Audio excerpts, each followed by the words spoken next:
ജമാലിന്റെ വേറൊരു ചെറുപ്പക്കാരനുണ്ടായിരുന്നു.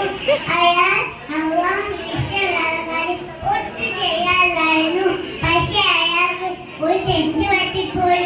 ഒരു ദിവസം അയാൾ പുഴവക്കത്ത് വിശ്രമിക്കുകയായിരുന്നു. അപ്പോൾ പുഴയിലൂടെ ഒഴുകി വന്നപ്പോൾ അയാൾ കാണാൻ അപ്പോൾ ആളായിട്ടു നല്ല പൈറ്റാപ്പിൾ അയാളെ ഭക്ഷിക്കാൻ തുടങ്ങി.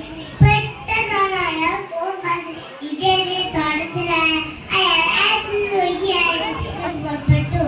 ഒടുവിൽ അയാൾ തോട്ടം കണ്ടെത്തി. ഈ പുഴവക്കത്ത് നിങ്ങളും അല്ലാതെ മറ്റുള്ള ചോദിച്ചു, എന്താ കാര്യം? പുഴയിൽ ഒഴുകി വന്ന ഞാൻ അറിയാതെ ഭക്ഷിച്ചു. അപ്പോൾ എനിക്ക് ഒന്ന് ഉടമസ്ഥ നോക്കിയാലേ ഞാൻ ആഭാസിച്ചത്. നിങ്ങൾ ഇതോടെ ഉടമസ്ഥ കുത്തിയില്ലേ? അത് പറയാനായി ഞാൻ ഉടമസ്ഥ പറഞ്ഞു, വരൂ നമുക്ക് അകത്ത് സംസാരിക്കാം. നിങ്ങൾ കാരണം ശരിയാണ്. നിങ്ങൾ തന്നെയാണ് ഭക്ഷിച്ചത്. നിങ്ങൾ നിങ്ങൾ രണ്ട് നിബന്ധന ചെയ്യണം. ഒന്ന്, കുറച്ചു കാലം തോട്ടത്തിൽ കഴിക്കണം.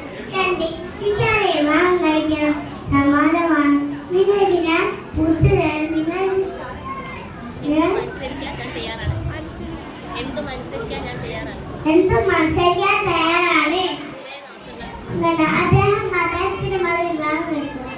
സമ്മാനം അവർക്ക് നൽകുകയും ചെയ്തു. അസ്സലാമു അലൈക്കും.